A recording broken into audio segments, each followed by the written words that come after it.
My name is Bobby. New terrors are at the great house of Collinwood, with voices we've never heard, faces we've already seen, and brandy we've already drank. I make a solemn vow to you, your death will be avenged. There will be no escape for Quentin Collins. His punishment will be worse than death, and he shall suffer all the days of his life. Hi, I'm Bobby, and today on Dusty Old Movies, we're back to the Dark Shadows by taking a look at the 1897 story. Now, this story is 183 episodes long. Intense is my middle name. So, like I did with Adam and Eve, I'll be splitting this up into two reviews. Part 1 will focus on what happens before Count Petofi arrives, and are episodes 701 to 791, and for the DVDs are volumes 13 through 15. So, get the brandy flowing and the wolf hair growing as we take a look at the 1897 story.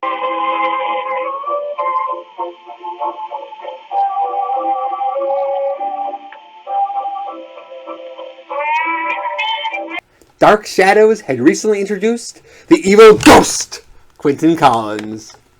And the fan mail was pouring in. As creative producer Dan Curtis had hoped, his popularity was beginning to rival that of Barnabas's.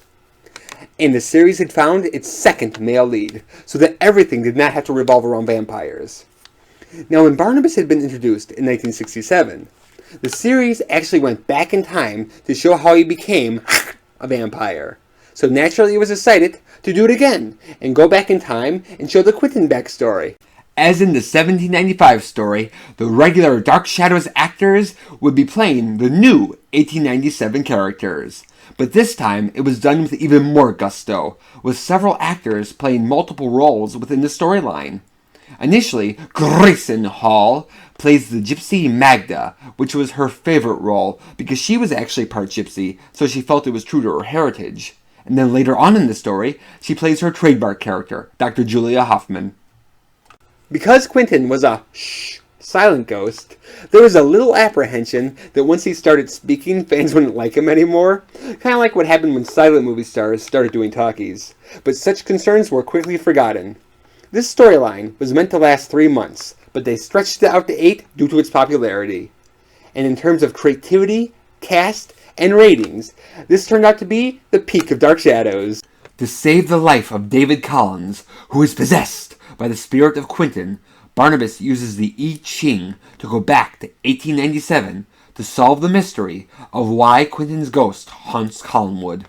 When Barnabas, who has become a vampire again, arrives at Collinwood, he finds each member of the current Collins family awaiting the death of their grandmother, and for her to tell the mysterious family secret.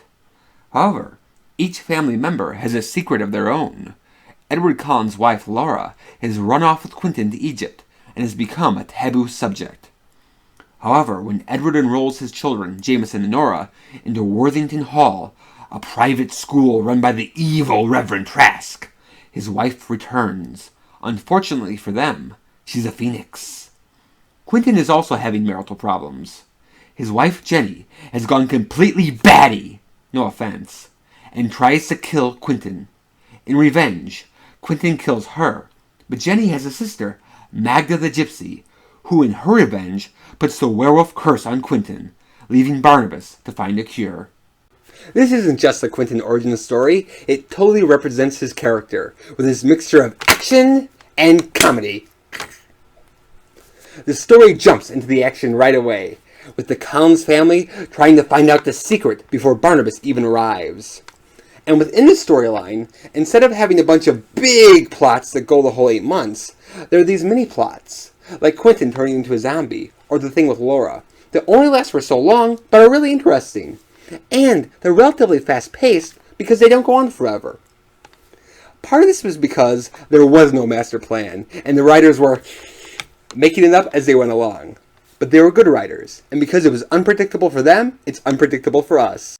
The other big change that makes the story so refreshing is the introduction of comedy into Dark Shadows. There had always been some witty lines here and there. Quentin gets a lot of those. But at certain moments, the show goes full-blown campy.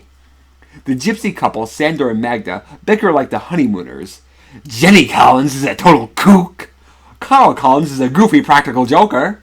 And he has a burlesque singer girlfriend, Pansy Faye. Oh, I'm gonna dance for you. Gonna dance your cares away. I'll do the hoochie coo. And the tarara boom and da. On with the show, you love it, I know. I'm gonna dance for you. Comedy is genuinely funny, and it feels natural to the story. To me, Dark Shadows is like a soap opera version of the Universal monster movies. And comedy was part of those films, especially the James Whale ones, like The Bride of Frankenstein. Dark Shadows does it just like those films, where the side characters are the campy ones. But the main ones, like Barnabas and Quentin, are still taken seriously. Now, when Dark Shadows was remade in 2012, some of the fans weren't too pleased that it was a comedy. Comedy is nothing new to Dark Shadows, but in the movie, everyone was supposed to be funny, including Barnabas, and it made it harder to get involved in the drama. But on the TV show, the drama, the horror, and the comedy are all blended together, just like in The Bride of Frankenstein, and it's magnificent.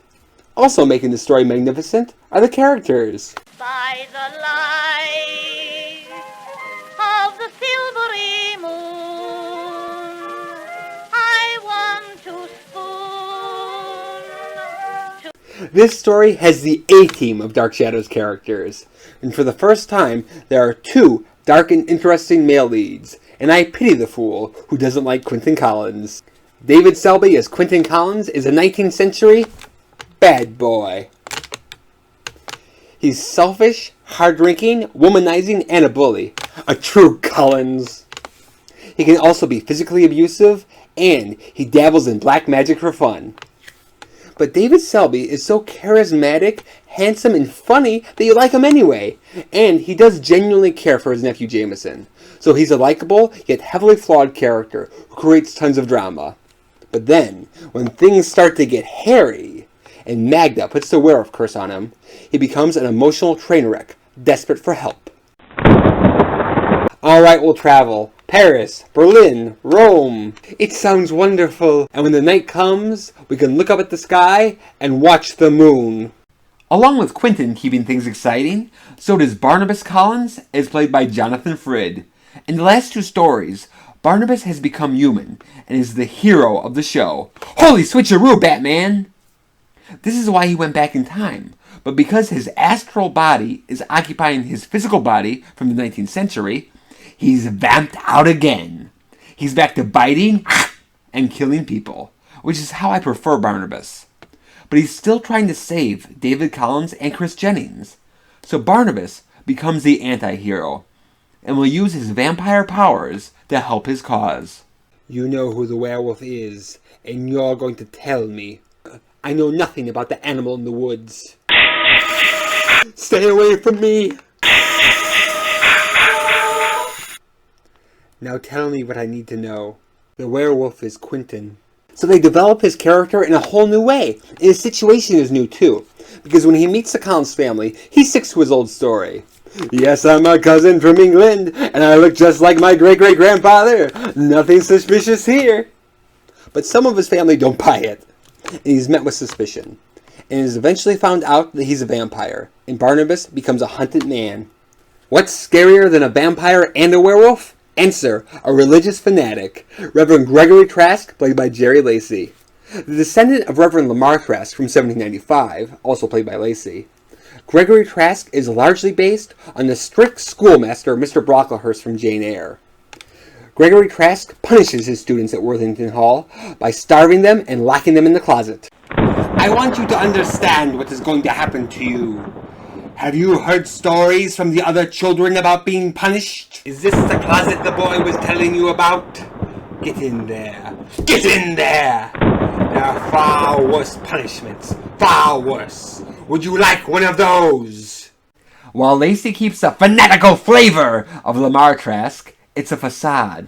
Gregory is a scheming opportunist who blackmails and even arranges murder when it suits his purpose, thus making him just as repulsive, but a completely new character from the original Trask.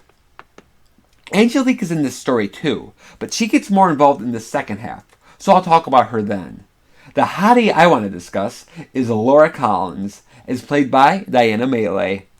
Laura is a phoenix who burns alive every 100 years and is reborn, and she wants to bring her children into the fire with her.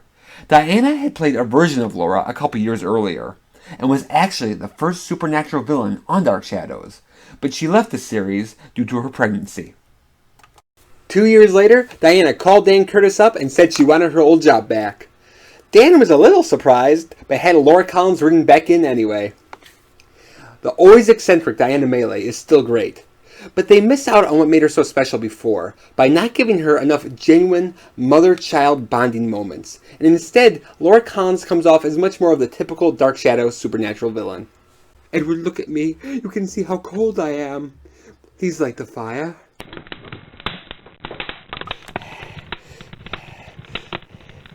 You did the only thing you could do. You lit the fire. Now I am in control of it. Don't try to stop me, Edward, for if you do, we shall both go up in flames. In total Barnabas style, she has a slave and a clear-cut way to die, this special urn that when the fire goes out, she goes out. While this does take away from the mystery of her character, they do give her something new to do, which is be an adversary for Barnabas. Along with the characters making the story great, so does the music. Bob Colbert wrote the music for the show, and it's always captivating and totally captures the unique tone, especially the opening theme, the Ethel Merman eat your heart out. But here, music becomes even more important, and they actually do musical numbers. Pansy Faye is always singing. Later on in the story, Quentin and Charity do a love song duet in a dream sequence, and in another dream sequence, Quentin recites the words to his theme song. Shadows of the night, falling silently, echoes of the past, calling you to me. With all of its big emotions, sometimes Dark Shadows feels like an opera, so characters expressing themselves through song strangely feels natural, especially in the dream sequence. In fact, Dan Curtis even considered doing a Broadway musical version of Dark Shadows. It also enhances the fantasy quality of the show, where when you watch it, you feel like you're entering a magical world where anything could happen. It's part of why I find the show so enchanting. There's Wonderland, Oz, and Collinsport. If I only knew my lines. Because this video is just on the first half, I'm going to wait to give my concluding thoughts till part 2, but it's looking good so far. Meanwhile, you guys have a spooktacular day, and I've got some Dark Shadows to watch.